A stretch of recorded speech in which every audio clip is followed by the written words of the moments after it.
Hello dear student, how are you? I hope all is well. Welcome to my YouTube channel Kamal Ahmed Perfect Classes Biology. Dear student, today I start about the topic of population part second. प्यारे, आज हम इस video में topic लेके आए हैं population के character का तीसरी पॉइंट, जिसको हम कहते हैं एज स्ट्रक्चर अथवा एज डिस्ट्रीब्यूशन। प्यारे, यूनिट 10 जिसको हम इकोलॉजी कहते हैं, उसका chapter number 13 organism and population में इससे पहले वीडियो में हमने चर्चा किया था पॉपुलेशन का पहला पार्ट और उसके कैरेक्टर, जिसमें हमने बात किया था कि पॉपुलेशन में कैरेक्टर मेनली 5 होते हैं। 5 कैरेक्टर को हमने मेंशन किया था इसके पिछले वीडियो में, जिसको पार्ट ऑफ फर्स्ट के नाम से जानते थे। और उसी पार्ट फर्स्ट में हमने बताया था डेंसिटी, पॉपुलेशन की डेंसिटी के बारे में, पॉपुलेशन के डिस्पर्शन के बारे में। दूसरी पॉइंट, आज हम इस पॉपुलेशन के पार्ट सेकेंड में देख रहे हैं ना, पार्ट सेकेंड में पॉपुलेशन की तीसरी कैरेक्टर लेके आए हैं, एज स्ट्रक्चर अथवा एज डिस्ट्रीब्यूशन। तो चलिए वीडियो को शुरू किया जाए, टॉपिक को लेते हैं हम, age structure otherwise age distribution. प्यारे, एकदम इजी लैंग्वेज में बात हम करना चाहेंगे, कोशिश करेंगे कि आसान भाषा में आपके सामने में प्रस्तुत रखूं। ध्यान से सुनिएगा, पूरी वीडियो देखिएगा तो टॉपिक क्लियर हो जाएगी। ठीक है, चलिए। किसी भी पर्टिकुलर एरिया में किसी भी पॉपुलेशन में, कोई गांव हो, कोई शहर हो, कोई कस्बा हो, तो ये देखते हैं कि उसमें जो जाति के सदस्य होते हैं, चाहे वो प्लांट की बात हो, चाहे किसी भी एनिमल की बात हो, चाहे ह्यूमन बीइंग की बात हो, जो जाति के सदस्य होते हैं वो डिफरेंट एज वाले होते हैं, भिन्न भिन्न एज वाले होते हैं, डिफरेंट एज के होते हैं। ठीक है, किसी भी पर्टिकुलर एरिया में जो जाति के सदस्य होते हैं, जो स्पीशीज के मेंबर्स होते हैं, उसमें वो डिफरेंट एज वाले होते हैं। अब उस डिफरेंट एज वालों में से प्रत्येक एज ग्रुप को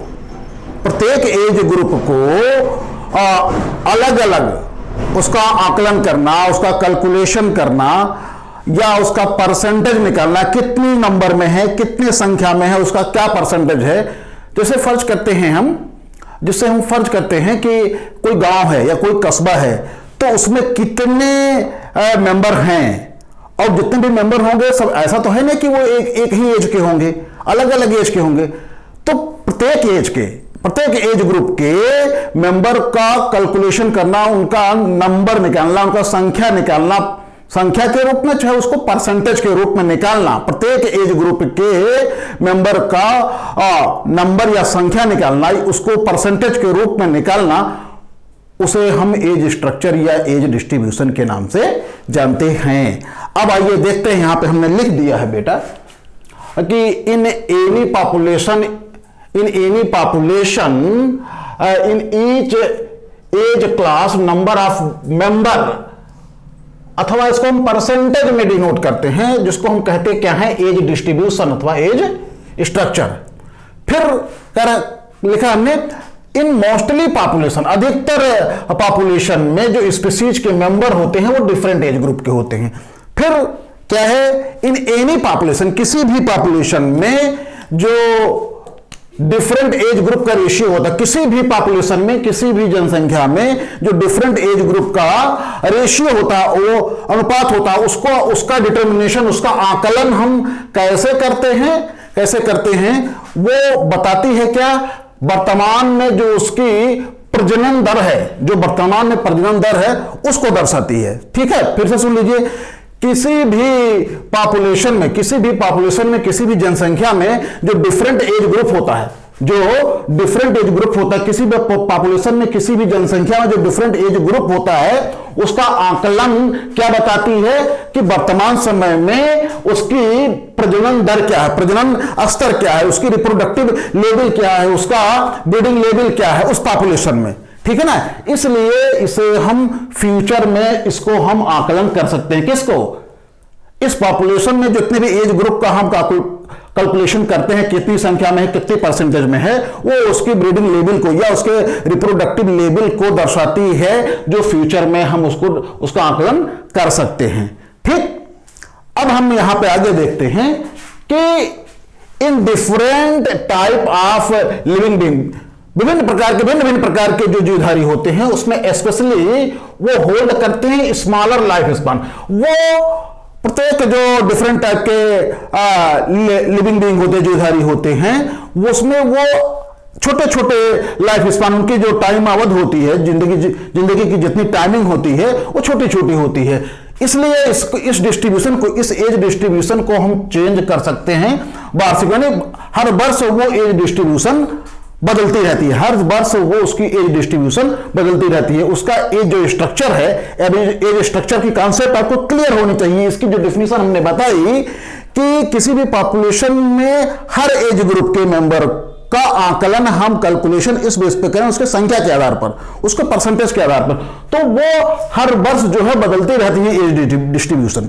ठीक, अब एक साइंटिस्ट है, दो साइंटिस्ट है, नाम हमने लिखा है बोडेन, ध्यान से सुनिएगा, कंपटीशन में आता है यार, ये Boden and hammer in the year 1958 में। बोडेन एंड हेमर ने 1958 में उस एज डिस्ट्रीब्यूशन या एज स्ट्रक्चर को, किसके एज स्ट्रक्चर को, पॉपुलेशन में जितने भी मेंबर हैं अलग अलग एज ग्रुप के, उसके डिस्ट्रीब्यूशन को उस बंदे ने क्या किया, डिवाइड किया, किसमें, 3 ग्रुप में। पहला है रिप्रोडक्टिव, प्री रिप्रोडक्टिव स्टेज। क्या है? प्री रिप्रोडक्टिव, मतलब रिप्रोडक्शन से पहले की अवस्था। और दूसरी स्टेज है क्या, रिप्रोडक्टिव स्टेज। और तीसरी स्टेज क्या है, पोस्ट रिप्रोडक्टिव स्टेज। पहले इस टर्म का मतलब समझिए कि क्या कह रहा है ये।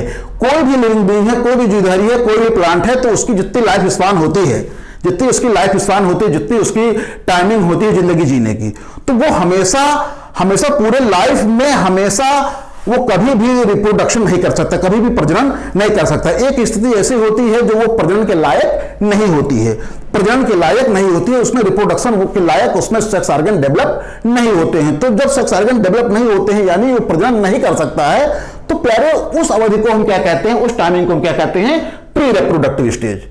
और कुछ एज उसकी ऐसी होती है जिसमें वो रिप्रोडक्शन करता है, जिसमें वो ब्रीडिंग करता है, जिसमें वो प्रजनन कर सकता है, तो उसको हम क्या कहते हैं कि रिप्रोडक्टिव स्टेज।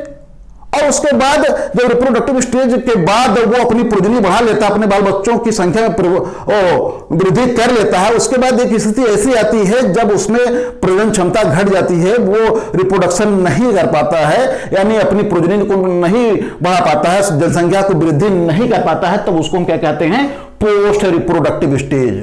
ठीक है ना। तो इस टर्म का मतलब समझे, तभी यहां पे जाकर के ये जो ग्राफ दिया गया है एक्सपेंडिंग, स्टेबल एंड डिक्लाइनिंग, तब क्लियर होगा। फिर से सुन लीजिए, प्री रिप्रोडक्टिव स्टेज, जिस स्टेज में क्या होता है, उसमें प्रजनन की कैपेबिलिटी नहीं होती, यानी रिप्रोडक्शन से पहले की अवस्था। यानी यूं कुल मिलाकर के आसान भाषा में हम ये समझ लें कि उसकी चाइल्डहुड, चाहे कोई प्लांट हो, चाहे कोई एनिमल हो, चाहे मसलन आप ह्यूमन बीइंग, अपन एग्जाम्पल ले लें कि कोई भी ह्यूमन बीइंग है तो पैदा होते ही वो प्रजनन नहीं करता है। तो जब उसकी वो एडल्ट स्टेज में आता है, मतलब उसमें जब हम यूं कह दें गैमेटोजेनेसिस होने लगती है, जब उसमें गैमेट का फॉर्मेशन होने लगता है, उसके बाद ही वो रिप्रोडक्शन कर सकता है, उससे पहले वो रिप्रोडक्शन नहीं कर पाता है। तो उससे पहले की अवस्था को हम क्या कहेंगे, जब रिप्रोडक्शन नहीं कर पाता है गैमेटोजेनेसिस से पहले, यानी जब उसके सेक्स ऑर्गन डेवलप नहीं होते हैं, तब तक की वो अवस्था उसकी प्री रिप्रोडक्टिव स्टेज कहलाती है। और जब सेक्स ऑर्गन डेवलप कर जाते हैं और जब वो ब्रीडिंग करता है, रिप्रोडक्शन करता है, प्रजनन करता है, तो उस स्टेज को हम क्या कहते हैं बेटा, रिप्रोडक्टिव स्टेज। ठीक। और एक स्थिति ऐसी आती है कि जब वो एडल्ट स्टेज में पहुंच जाता है और जब उसमें ब्रीडिंग की पावर घटने लगती है, प्रजनन क्षमता घटने लगती है, तब उसको हम कहते हैं क्या, पोस्ट रिप्रोडक्टिव स्टेज। तो प्री रिप्रोडक्टिव स्टेज में कितने मेंबर हैं, रिप्रोडक्टिव स्टेज में कितने मेंबर हैं, चाहे प्लांट की बात हो, चाहे कोई ऑर्गेनिज्म हो, ऑर्गेनिज्म में चाहे माइक्रोब्स हो, चाहे वो बड़ा से बड़ा एनिमल हो, बड़ा छोटा से छोटा एनिमल हो, बड़ा से बड़ा प्लांट हो, छोटा से छोटा प्लांट हो, तो 3 एज ग्रुपों में डिवाइड किया किसने, बोडेन एंड हेमर साइंटिस्ट था। ठीक। अब इसको कहा गया है the period of these age group. लिख दिया हमने, the period of these age group. इस एज ग्रुप की जो अवधि होती है वो डिफरेंट होती है वेरियस लिविंग बीइंग में, मतलब भिन्न भिन्न जीवधारियों में, ध्यान से सुनिए, भिन्न भिन्न जीवधारियों में वो जो एज ग्रुप होती है वो अलग अलग होती है। कैसी होती है? वो अलग अलग होती है। किसके सापेक्ष? Total life period. कितने की? Total life. मतलब ये कि जितनी भी उसकी लाइफ स्पान होती है, मान लीजिए किसी को 70 साल जीना है या 80 साल जीना है या 60 साल जीना है, तो उसमें उस पूरे उसकी वो टोटल लाइफ स्पान हुई। जितनी किसी भी जीवधारी की लाइफ टाइम है, जिसको हम लाइफ स्पान कहते हैं, तो लाइफ स्पान जितनी भी है, और उसी लाइफ स्पान में वो प्री रिप्रोडक्टिव स्टेज को भी होल्ड करता है, उसी लाइफ स्पान में वो रिप्रोडक्टिव स्टेज को भी होल्ड करता है, और उसी लाइफ स्पान में पोस्ट रिप्रोडक्टिव स्टेज को भी होल्ड करता है। तो टोटल लाइफ स्पान में किसी भी जीवधारी का, वो भिन्न भिन्न जीवधारियों का जो एज ग्रुप है वो भिन्न भिन्न होता है। ठीक है ना? अब मैं एक मसलन में एग्जांपल ले लूं कि पोस्ट रिप्रोडक्टिव, मतलब वो जब यूं कहने की वृद्धावस्था में जब कोई भी पौधा हो या कोई भी जीवधारी हो या कोई मनुष्य हो, वो वृद्धावस्था में जब वो पोस्ट रिप्रोडक्टिव स्टेज में जाता है, तो वो उसमें उसके मेंबर की परसेंटेज कितनी है? ठीक, ये वो भिन्न भिन्न होती है। हर प्राणी में, हर जीवधारी में उसकी वो एज भिन्न भिन्न होती है, उसकी संख्या भिन्न भिन्न होती है। और रिप्रोडक्टिव स्टेज में जब वो ब्रीडिंग करने के लायक होता है, जब वो प्रजनन करने के लायक होता है, तो उसमें भी कुछ अलग अलग जंतुओं में, अलग अलग पौधे में वो रिप्रोडक्टिव स्टेज के जो परसेंटेज होती है कुछ अलग होती है। और भिन्न भिन्न जीवधारियों में जो लाइफ स्पान है उसमें जो प्री रिप्रोडक्टिव स्टेज होती है, यानी जब वो रिप्रोडक्शन करने से पहले की अवस्था, उसमें भी उसकी संख्या, उस मेंबर की जो संख्या है, जो जाति की सदस्य की जो संख्या है, जो परसेंटेज है, वो भी अलग अलग होती है। तो यही चीज है यहां पे हमने लिखा है अंग्रेजी में, the period of these age group, the period of these age group is different in various living being against total life period.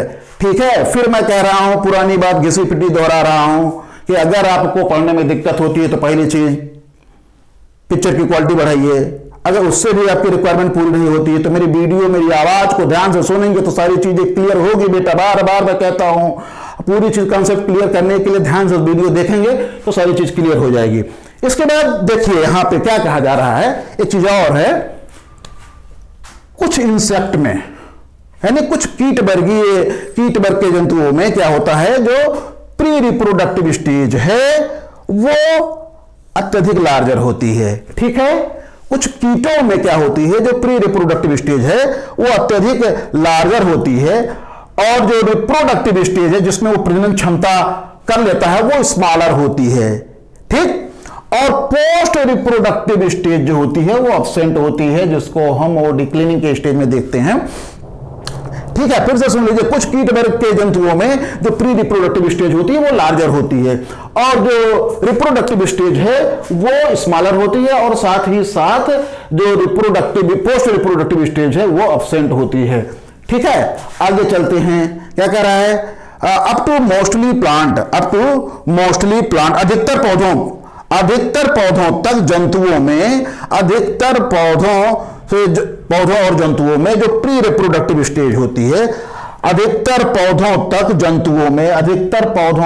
से जंतुओं तक में जो प्री रिप्रोडक्टिव स्टेज होती है, मतलब वो प्रजनन से पहले की अवस्था जो होती है वो अत्यधिक लार्जर होती है। फिर से सुन लीजिए, अधिकतर पौधों और जंतुओं में जो प्री रिप्रोडक्टिव स्टेज होती है, प्रजनन से पहले की जो अवस्था होती है उसको वो अत्यधिक लार्जर होती है। ठीक है, अब हम देखते हैं क्या, एज पिरामिड। क्या? Age pyramid. एज पिरामिड के क्या कॉन्सेप्ट है, यदि किसी भी पॉपुलेशन के एज डिस्ट्रीब्यूशन का फॉर्मुलेशन किया जाए, किसी भी पॉपुलेशन के एज डिस्ट्रीब्यूशन का पॉपुलेशन हम कर रहे हैं, और इसको प्रदर्शित करने वाली स्ट्रक्चर को हम एज पिरामिड कहते हैं। फिर से सुनिए, यार फंस रहा है। In the formulation of age distribution of any population, ठीक है, किसी भी पॉपुलेशन में एज डिस्ट्रीब्यूशन का निर्माण करने वाला यदि वो रिप्रेजेंट होता है एक स्ट्रक्चर के रूप में तो उसे हम एज पिरामिड कहते हैं। फिर से सुनिए, किसी भी पॉपुलेशन में, किसी भी जनसंख्या में जो जनसंख्या का डिस्ट्रीब्यूशन है, जनसंख्या का जो एज डिस्ट्रीब्यूशन है, उसको उसका निर्माण करने के लिए अगर हमको एक स्ट्रक्चर के रूप में दर्शाएं तो उसको हम एज पिरामिड कहते हैं। ठीक, किसी भी पॉपुलेशन में जो एज का वितरण है, जो आयु का वितरण है बेटा, उसका निर्माण करने के लिए अगर हम उसको स्ट्रक्चर के रूप में दर्शाएं, उसको एक संरचना के रूप में दर्शाएं, तो उसको हम क्या कहते हैं यार? Age pyramid. क्या कहते हैं? Age pyramid. लिख दिया हमने। फिर कह रहा है the shape of pyramid represented to growth status of population. मतलब ये कि पिरामिड का शेप वो रिप्रेजेंट होता है ग्रोथ स्टेटस, पॉपुलेशन के, यानी जनसंख्या के जो आबादी है उसका जो ग्रोथ स्टेटस है वो रिप्रेजेंट करते हैं किससे? पिरामिड के शेप से। पिरामिड के शेप से पिरामिड की शेप पॉपुलेशन के ग्रोथ रेट को दर्शाती है। मतलब ये पिरामिड की शेप पॉपुलेशन के ग्रोथ रेट को दर्शाती है, जो यहां पे दिखाया है हमने। देखिए कंपटीशन बहुत आता है कि एक्सपेंडिंग, यहां पे दिखाया गया है कि पोस्ट रिप्रोडक्टिव स्टेज बहुत कम दिखाया गया है, यहां पे रिप्रोडक्टिव स्टेज उससे ज्यादा दिखाया गया है, और प्री रिप्रोडक्टिव स्टेज यहां से सुनिए क्या लिखा है ये? Pre reproductive stage. क्या? प्री रिप्रोडक्टिव जगह नहीं है मेरे पास यहां पे, लेकिन मैं बोल रहा हूं तो सुनेंगे तो समझ में आ जाएगी। यानी प्रजनन के बाद की जो अवस्था होती है, ऐसे मेंबर की संख्या कम होती है और रिप्रोडक्टिव यानी रिप्रोडक्शन करने वाले मेंबर्स की संख्या या परसेंटेज यहां उससे ज्यादा होती है, और जो प्री रिप्रोडक्टिव स्टेज होती है वो उससे भी ज्यादा होती है। इसको हम कहते हैं एक्सपेंडिंग। एक्सपेंडिंग मतलब विस्तार करना। और वही चीज यहां पे दूसरे स्टेज में दिखाया गया कि ये स्टेबल कांस्टेंट हो जाती है कि पोस्ट रिप्रोडक्टिव स्टेज और प्री रिप्रोडक्टिव स्टेज ये स्टेबल फॉर्म में दिखाया गया। देखिए यहां पे दो है कि रिप्रोडक्टिव स्टेज और प्री रिप्रोडक्टिव लगभग कॉमन है, और छोटा सा उसकी जो परसेंटेज है वो कम हो गई पोस्ट रिप्रोडक्टिव स्टेज, तो इसको हम क्या कह देते हैं? Stable stage. वो अस्थायी हो जाता है, वो कांस्टेंट हो जाता है वहां पे जाकर के। और यहां पे तीसरी स्टेज है कि लगभग जो तीनों स्टेज होते हैं, पोस्ट रिप्रोडक्टिव स्टेज या रिप्रोडक्टिव स्टेज या प्री रिप्रोडक्टिव स्टेज, ये डिक्लीनिंग का मतलब अस्वीकृत, इसको रिजेक्ट कर दिया जाता है। मतलब ये कि लगभग इसमें भी वही चीज है, कॉमन की स्थिति। ठीक, अब यहां दूसरी चीज यहां एक चीज दिखाई गई है कि इसको एक दूसरे शेप में कि hypothetical pyramid are of three type. Hypothetical pyramid are of three type. Hypothetical pyramid निम्नलिखित तीन प्रकार के होते हैं। नंबर एक हम देख लेते हैं, ये यहां पे लिख दिया हमने, ब्रॉड बेस। एक को हम कहते हैं बेल बेस, घंटाकार। एक क्या कहते हैं? अर्न शेप यानी कुंभाकार। ठीक, अब यहां पे देखेंगे कि प्री रिप्रोडक्टिव स्टेज ज्यादा एरिया कवर कर रहा है, रिप्रोडक्टिव स्टेज उससे कम एरिया कवर कर रहा है, और ये जो पोस्ट रिप्रोडक्टिव स्टेज उससे भी कम एरिया कवर कर रहा है। तो इसको हम क्या कहते हैं? Expanding population. मतलब इस पॉपुलेशन में ये चीज एक्सपेंडिंग, विस्तृत है, और वही चीज जो यहां पे स्टेबल दिखाई है ये बेल शेप शो करती है। किस रूप में शो करती है? बेल शेप में, घंटाकार। और डिक्लिनिंग पॉपुलेशन जहां पे स्वीकार किया तो वो अर्न शेप में होती है। यहां पे लिखा है हमने कि जो ब्रॉड बेस होता है, किसमें? ये जो त्रिभुजाकार होती है, represented as a growth population. Broad base है जो रिप्रेजेंट करती है किस रूप में? पॉपुलेशन के ग्रोथ को, जिसमें number of pre reproductive much. समझे आप? मतलब ये कह रहा है कि जो प्री रिप्रोडक्टिव की सदस्यों की संख्या होती है, जो प्री रिप्रोडक्टिव, यहां पे फिगर से क्लियर है एकदम, जो प्री रिप्रोडक्टिव मेंबर्स की जो संख्या होती है वो अत्यधिक होती है, क्योंकि ज्यादा एरिया कवर कर रहा है बेटा। किसकी बात मैं कर रहा हूं? जिसमें ब्रॉड बेस होती है, वो त्रिभुजाकार होता है, ट्रायंगल शेप में होता है, जिसको हम एक्सपेंडिंग पॉपुलेशन के नाम से जानते हैं। जो जिसका बेस होता है, जिसको आधार होता है, वो चौड़ा होता है। और वो रिप्रेजेंट किस रूप में होती है? ग्रोथ पॉपुलेशन के रूप में। किस रूप में होती है? ग्रोथ पॉपुलेशन, यानी जनसंख्या की वृद्धि को रिप्रेजेंट करती है, जिसमें जो प्री रिप्रोडक्टिव स्टेज होती है वो ज्यादा होती है। जो बर्थ रेट इसमें भी ज्यादा होती है। इसमें बर्थ रेट क्या होती है? ज्यादा होती है। जब प्री रिप्रोडक्टिव स्टेज ज्यादा होगी, यानी प्रजनन से पहले की अवस्था होगी, यानी बाल्यावस्था वाले मेंबर की संख्या या चाइल्डहुड वाले मेंबर की संख्या ज्यादा होगी, यानी हमने बताया कि यहां पे कॉन्सेप्ट अगर सुने होंगे कि क्या है इसका कॉन्सेप्ट, तो यहां पे ये चीज क्लियर होगी। अगर यहां पे कॉन्सेप्ट आप नहीं सुनेंगे कि प्री रिप्रोडक्टिव स्टेज क्या है, रिप्रोडक्टिव स्टेज किसको कहते हैं, या पोस्ट रिप्रोडक्टिव स्टेज कहते हैं, तो ये चीज नहीं समझ में आएगी। इसके लिए वीडियो को पॉज करके फिर से आप आएंगे यहां पे, तो वो चीजें क्लियर हो जाएंगी प्यारे। ठीक है, मैं ये कह रहा हूं, फिर से सुन लीजिए कि यहां पे ये जो ब्रॉड बेस है, जो ट्रायंगुलर शेप में दर्शाया गया है, इसमें प्री रिप्रोडक्टिव स्टेज यानी जो बाल्यावस्था है, उस ऐसे मेंबर्स की संख्या ज्यादा होती है, यानी बाल्यावस्था में मेंबर्स की संख्या ज्यादा होती है। अगर ट्रायंगुलर शेप में देखा है, जो एक्सपेंडिंग पॉपुलेशन कहलाता है। क्या कहलाता है? Expanding population. और रिप्रोडक्टिव अवस्था जो है इस पोस्ट रिप्रोडक्टिव फेज से के बीच में होती है, यानी रिप्रोडक्टिव और पोस्ट रिप्रोडक्टिव के बीच में रिप्रोडक्टिव स्टेज होती है। मतलब रिप्रोडक्टिव स्टेज वाले मेंबर की संख्या इस प्री वाले से कम होती है और पोस्ट वाले की और कम होती है। वहीं अगर हम स्टेबल पॉपुलेशन की बात करें, जो बेल शेप में होती है, जो हाइपोथेटिकल पिरामिड की बात मैं कर रहा हूं, जो बेल शेप में होती है, उसमें कैसी रिप्रेजेंट करती है? वो स्लो, धीरे धीरे शो होती है, और वो स्टेबल ग्रोथ कहलाती है। क्या कहलाती है? स्टेबल ग्रोथ कहलाती है, जिसमें क्या होता है? Pre reproductive and reproductive member equal amount में होते हैं। नियर अबाउट कितने होते हैं? इक्वल परसेंटेज में होते हैं। ये जो बेल शेप में होती देख रहे हैं ना, इसमें जो प्री रिप्रोडक्टिव स्टेज और रिप्रोडक्टिव स्टेज, यानी ये वाला और ये वाला, प्री रिप्रोडक्टिव स्टेज और रिप्रोडक्टिव स्टेज लगभग इक्वल परसेंटेज में होते हैं, और जबकि पोस्ट रिप्रोडक्टिव जो मेंबर्स होते हैं उसकी परसेंटेज अत्यधिक कम होती है। ठीक है, ये जो बेल शेप में है, फिर से सुनिए, जो बेल शेप की जो पिरामिड बनी हुई है, उसमें जो है वो पोस्ट रिप्रोडक्टिव मेंबर्स की जो परसेंटेज होती है बहुत कम होती है, और जबकि प्री रिप्रोडक्टिव स्टेज और रिप्रोडक्टिव स्टेज में मेंबर्स की जो परसेंटेज होती है वो लगभग इक्वल होती है, और पोस्ट वाले की सबसे कम होती है। वही तीसरी चीज जिसको हम डिक्लाइनिंग पॉपुलेशन या अस्वीकृति वाली पॉपुलेशन कहेंगे, वो अर्न शेप में होती है, कुंभाकार में होती है। उसमें क्या बताया गया है? The member of pre reproductive percentage, the member of pre reproductive percentage very low.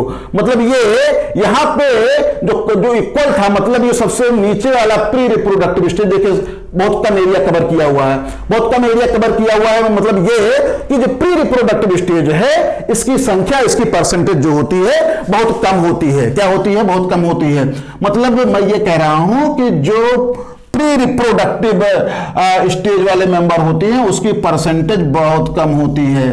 और age group of reproductive member, ये जो रिप्रोडक्टिव जो बीच वाला जो रेड कलर से हमने दिखाया है जाली वाला, यानी रिप्रोडक्टिव स्टेज की जो मेंबर होती है वो हाई होती है, सबसे ज्यादा होती है compare than other both age group. मतलब ये कि चाहे हम इस अर्न की बात में कर रहा हूं, अर्न से बोलें जो डिक्लाइनिंग पॉपुलेशन में है, इसकी परसेंटेज, किसकी परसेंटेज? रिप्रोडक्टिव स्टेज की जो परसेंटेज होती है, रिप्रोडक्टिव स्टेज वाले मेंबर की जो परसेंटेज होती है वो सबसे ज्यादा होती है किसकी तुलना में?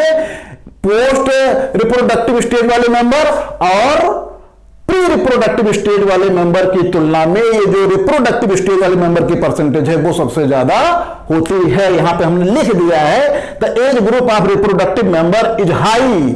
मतलब ये रिप्रोडक्टिव, ये जो रेड कलर से दिखाया है, इसकी परसेंटेज ज्यादा होती है किसकी तुलना में? ये पोस्ट रिप्रोडक्टिव वाले मेंबर से और प्री रिप्रोडक्टिव वाले मेंबर से। यहां पर लिखा है age group of reproductive member is high, किसकी तुलना में हाई होती है? अदर बोथ एज मतलब ये पोस्ट रिप्रोडक्टिव स्टेज के मेंबर के परसेंटेज से और साथ ही साथ प्री रिप्रोडक्टिव स्टेज के मेंबर के परसेंटेज की तुलना में इन दोनों ऊपर वाले और नीचे वाले, ऊपर वाले नीचे वाले मतलब क्या, पोस्ट रिप्रोडक्टिव और प्री रिप्रोडक्टिव स्टेज के परसेंटेज की तुलना में ये बीच वाली रिप्रोडक्टिव स्टेज की परसेंटेज, उसके मेंबर की परसेंटेज सबसे ज्यादा होती है। तो मेरे ख्याल से इजी लैंग्वेज में हमने बात की है, तो ये परसेंटेज क्लियर हुआ होगा, ये टॉपिक क्लियर हुई होगी। किसकी बात मैं कर रहा हूं, जो पॉपुलेशन का जो तीसरा कैरेक्टर था, एज स्ट्रक्चर अथवा एज डिस्ट्रीब्यूशन, ये तीसरा कैरेक्टर था। इसका पॉपुलेशन का पार्ट सेकंड वीडियो आज हमने यहां पे दिया। अगली वीडियो में हम मिलेंगे पॉपुलेशन का पार्ट थर्ड, पॉपुलेशन का पार्ट थर्ड लेके आएंगे और उसमें हम चर्चा करेंगे बेटा दो टॉपिक, बड़ी इंपॉर्टेंट टॉपिक है, वो भी कंपटीशन में आता है, नेटलिटी एंड मोर्टेलिटी।